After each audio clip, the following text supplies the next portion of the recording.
Bismillahirrahmanirrahim. Assalamualaikum warahmatullahi wabarakatuh. Perkenalkan, nama saya Muhammad Naufal Ramadan. Saya dari kelas 11 TKJC. Saya ingin membuat video tentang memahami teknologi komunikasi data. Oke, yang pertama kita akan belajar tentang sejarah Radio over Internet Protocol atau disingkat ROIP. ROIP adalah sebuah teknologi sistem radio yang menggunakan standar Voice over IP dan bekerja melalui perangkat lunak maupun keras. ROIP awalnya ditemukan oleh David Cameron, seorang radio amatir yang berasal dari Vancouver, British Columbia.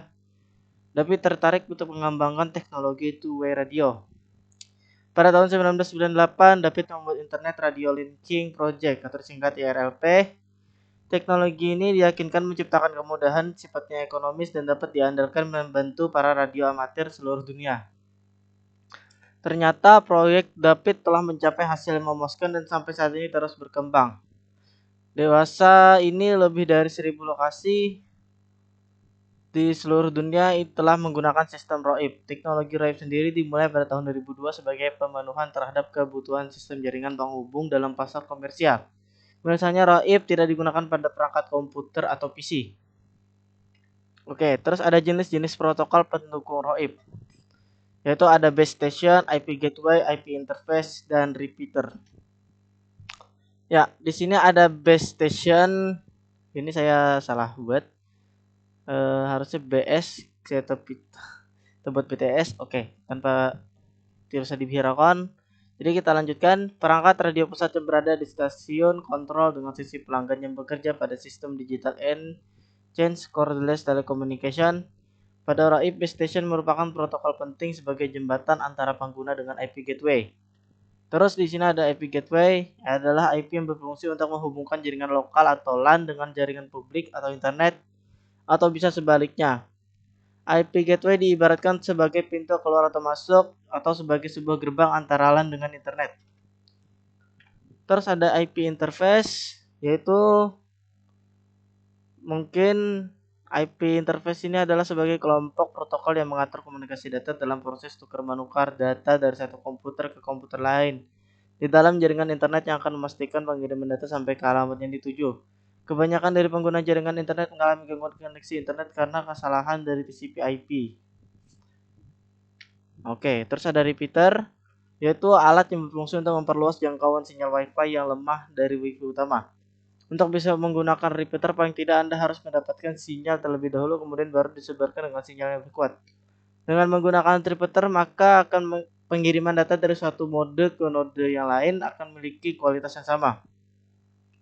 Selain repeater untuk Wi-Fi, ada jenis satu repeater lagi, yaitu untuk kabel.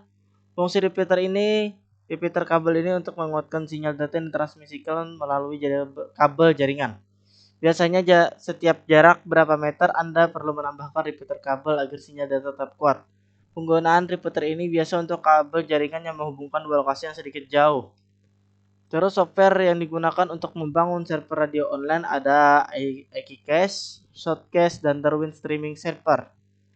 Ya, saya akan jelaskan. AkiCache adalah software server yang digunakan untuk streaming audio via internet. Digunakan banyak radio di seluruh dunia karena memiliki banyak fitur dan mudah diakses oleh pendengar. Pertama kali diluncurkan sebagai open source software pada Januari 1999.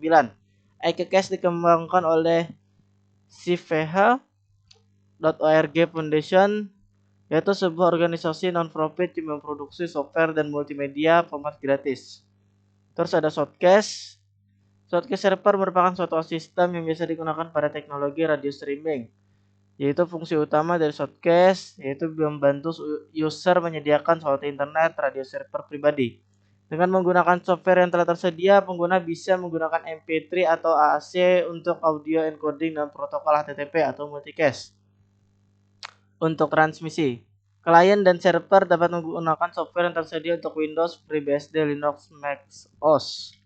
Terus ada Darwin Streaming Server, yaitu server streaming RTP atau RTSP bersumber terbuka pertama yang mana dirilis pada tanggal 16 Maret 1999 dan merupakan server streaming media RTSP atau RTP berfitur lengkap yang mampu melakukan streaming berbagai jenis media termasuk H.264 atau MPG4 APS MPG4. Terus ada APC, MPEG 4 bagian 2 dan 3GP. Terus informasi tentang telepon dan komputer. Informasi tentang komputer dan telepon itu ada dua mode, ada yang berbasis kabel atau wireline dan juga nirkabel berbasis atau tanpa kabel, bisa disebut wireless. Oke, kabel tentang berbasis kabel itu ada kabel tembaga, fiber optik dan hybrid. Yang di nirkabel ada BTS, Base Transceiver Station, BSC, Base Station Controller, MSC Mobile Switching Center, SMSC Short Message Service Center. Yang pertama kita akan ke kabel dulu, di mana adalah kabel tembaga.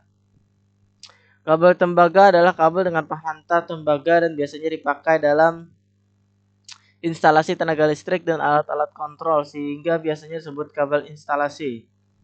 Terus ada kabel fiber optik, yaitu salah satu jenis kabel yang terbuat dari kaca atau plastik yang sangat halus berdiameter 120 mikrometer. Lebih kecil dari rambut manusia yang digunakan sebagai media transmisi.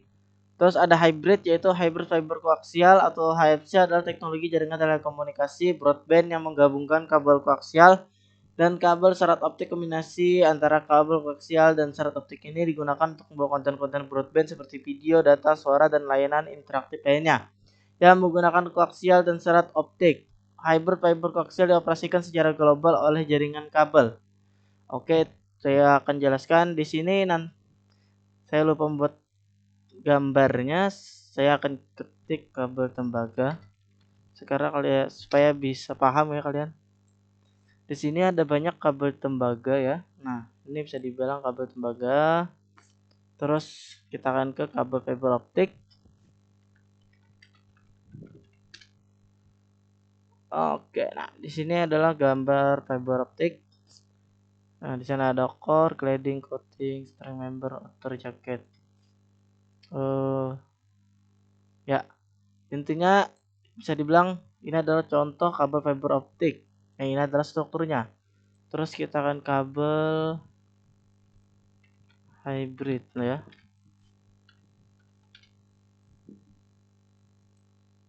Kabel hybrid. Ini ya, di sini adalah kabel hybrid. Nah,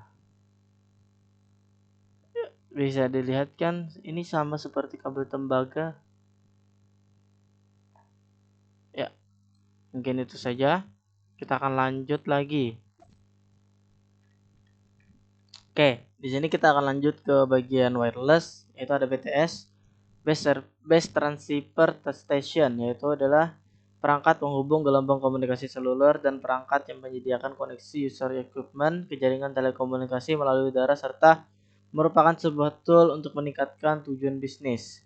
Fungsi dari base station adalah satu, sebagai interkoneksi daerah, dua, mengontrol kualitas jaringan GSM, yaitu sebagai protokol jalur sinyal radio, yang keempat bisa sebagai topologi, yaitu mengirim dan menerima informasi. Terus ada BSC, yaitu base station controller, yaitu switch berkapasitas besar yang menyediakan fungsi seperti handover HP, penyediaan channel radio, dan kumpulan dari konfigurasi data beberapa sel. Beberapa BSC dapat dikontrol oleh setiap MSC. Fungsi BSC mengontrol bagian terpenting dari jaringan radio. Tugas terpentingnya adalah memastikan fungsi terbaik dari sumber daya radio. Terus ada MSC Mobile Switching Center, yaitu inti dari jaringan seluler di mana MSC berperan untuk interkoneksi melalui pembicaraan baik antar pelanggan seluler maupun antar seluler dengan jaringan telepon kabel PSTN ataupun dengan jaringan data. Terus ada SMSC Short Message Service Center, adalah kombinasi perangkat keras dan perangkat lunak yang bertanggung jawab memperkuat, menyimpan dan meneruskan pesan pendek antara SMS dan piranti bergerak. SMSC harus memiliki kehandalan kapasitas pelanggan dan throughput pesan yang tinggi. Selain itu, SMS juga harus dapat diskalakan dengan mudah untuk mengakomodasikan peningkatan permintaan SMS dalam jaringan yang ada. SMSC mentransfer pesan dalam format point to point pada sistem yang melayani. SMSC berfungsi menerima SMS yang dikirim, menyimpannya untuk sementara, dan memforward atau bisa dibaca mengirimkan SMS tersebut ke mobil subscriber MS ataupun SME tujuan. Mungkin ini saja yang dapat saya sampaikan. Apabila ada salah kata mohon dimaafkan. Terima kasih. Wassalamualaikum warahmatullahi wabarakatuh.